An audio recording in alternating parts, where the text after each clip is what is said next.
একজন রাস্তার মাঝে শুয়ে পড়ছেন কেন এখানে?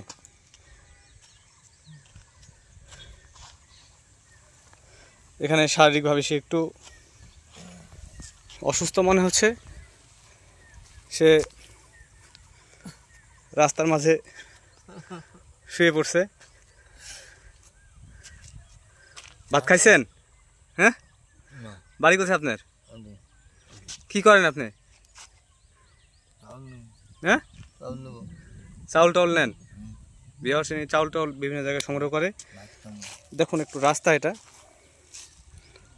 রাস্তা চলে গেছে এই পাশ দুই পাশ দিয়ে।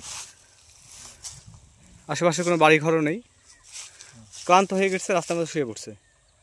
বিহার এসব ঘটনা আপনাদেরকে দেখানোর চেষ্টা করি। আপনাদের ভিডিও যদি ভালো লেগে থাকে লাইক কমেন্ট শেয়ার করে দিবেন। সে সাথে গ্রাম বাংলা ইউটিউব চ্যানেল সাবস্ক্রাইব করে দিবেন। আমাদের কাজের যে অনুপ্রেরণা যোগাই, সেজন্য আমরা যেন আরও ভিডিও তৈরি করতে পারি, সেজন্য লাইক কমেন্ট শেয়ার করুন।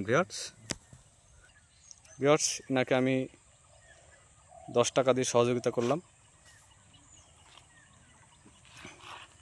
যদি লাইক কমেন্ট ভালো লেগে থাকে ভিডিওটি সাবস্ক্রাইব করে দেবেন, লাইক কমেন্ট শেয়ার করবেন।